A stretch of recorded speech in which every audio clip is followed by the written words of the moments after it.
பீன்ஸை வச்சு தேங்காய் பால் சாதம் செய்கிறது எப்படின்னு பார்ப்போமா. அதுக்கு ஜீரக சம்பா அரிசி ஒரு டம்ளர் ஊற வச்சு எடுத்துக்கணும். இஞ்சி பூண்டு தக்காளி 3 அரைச்சி எடுத்துக்கணும். 2 பச்சை மிளகாய், வெங்காயம், புதினா, மல்லி, பட்டை, கிராம்பு, சோம்பு, பீன்ஸு, தேங்காய் பால் எடுத்துக்கணும் 2 டம்ளர். இதை செய்வோமா. குக்கர் காஞ்ச பிறகு அதில் கடலை எண்ணெய் கொஞ்சம் ஊற்றணும்.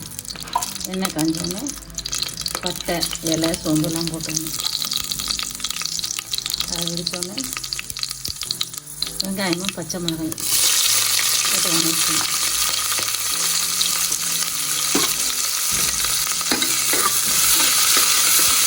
நல்லா சேர்த்து வரணும். இந்த மாதிரி வதங்கி வந்தோன்னே அதில் அரைச்சி வச்சுருவாங்க தக்காளி, இஞ்சி பூண்டு அதை போட்டு வதக்கணும். நல்லா வதங்கினோன்னே அதில் புதினா மல்லியை போட்டு வதக்கணும். அப்புறம் பீன்ஸ் இருக்குல்ல, பீன்ஸை போட்டு வதக்கணும்.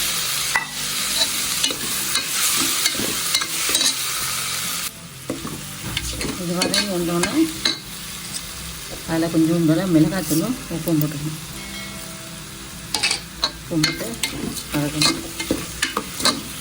வதங்கினோடனே தேங்காய் பால் எடுத்து வச்சுருக்கோம்ல, அரிசி தண்ணிக்கு தேவையான தேங்காய் பாலை ஊற்றிடணும். ஊற்றி இது கொதி வந்தோடனே அரிசி போடணும்.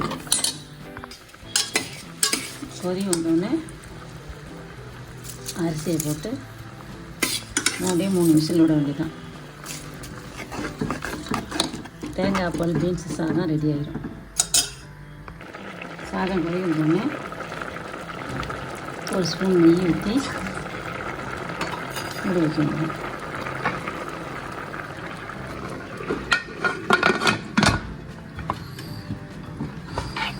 மூடி 3 விசில் விடுங்க. விசில் போனோன்னே எடுத்துட்டு தேங்காய் பால் பீன்ஸ் சாதம் ரெடி ஆயிடுச்சு.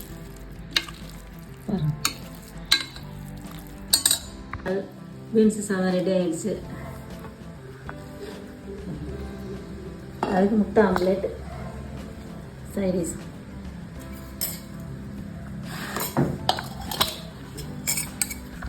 தயிர், வெங்காயம்,